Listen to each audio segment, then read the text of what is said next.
All right, so we're just going to try this quadratics problem. It's a bit challenging, but I think it's interesting. So it says, let B be the perimeter of a rectangle inscribed within a circle. Let A be the radius of that circle.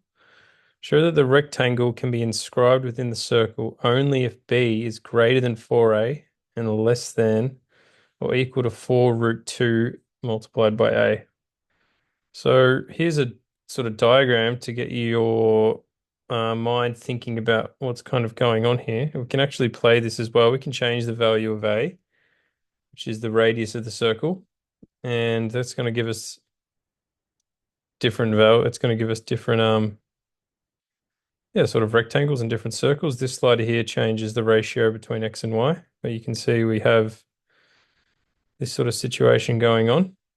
And yeah, what we need to show is that B, which is the perimeter of the rectangle, is always between those two values. So let's give that a go.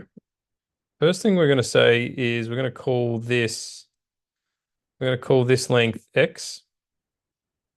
We're going to sort of introduce some new variables here. We're going to call that length X. We're going to call this length over here Y. And I suppose the first thing we could say is that X plus 2X plus 2Y rather equals B, because B is the perimeter. So the perimeter of this rectangle is 2X plus 2Y, so that must equal B. But we also know this, which is known as the triangle inequality. X plus Y is greater than 2A, and that should make a bit of sense. 2A is the diameter of the circle. So X plus Y, so this length plus this length must always be greater than 2A. And that just makes a bit of sense. Imagine you needed to get from here to here. It's obviously much quicker to walk across 2A than to go across X and then down Y. So we could say that X plus Y is always going to be longer than the diameter of that circle. That's sort of a triangle inequality going on there, which is going to be useful. Okay, just sort of multiplying that whole inequality by 2, we can see that 2x plus 2y must be greater than 4a.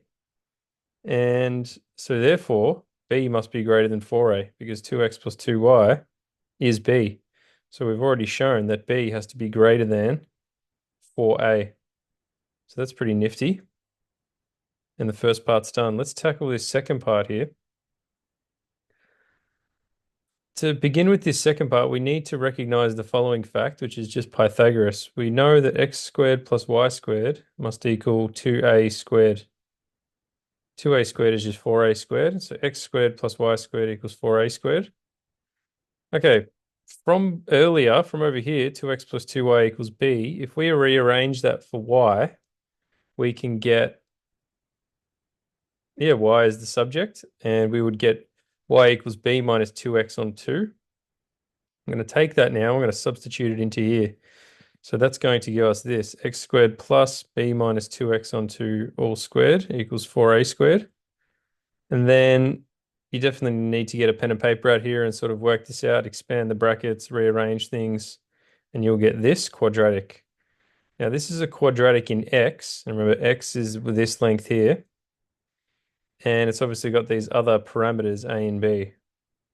What we need to recognize here is that x has to have real solutions because it is represents a length of the rectangle.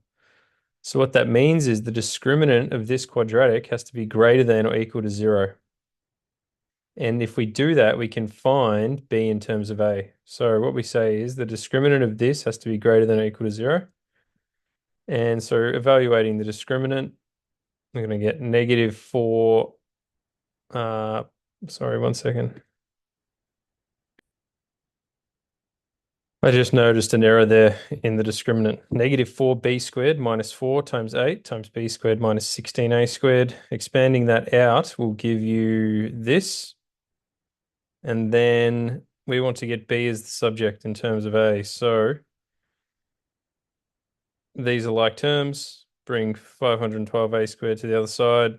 You'll get this. B squared is less than or equal to 32a squared. Take the square root and you'll get plus or minus, but you need to reject the minus because remember B represents the perimeter of a rectangle. So B cannot be negative. So you need to reject the negative component of this answer. So you get B has to be less than or equal to 4 multiplied by the square root of 2 multiplied by A. And so we've proven both parts of it. We've shown that B must be greater than 4A and less than or equal to 4 root 2 multiplied by A. So challenging question, but a neat question. And yeah, hopefully it made some sense. Let me know how you're getting on with everything. See you later.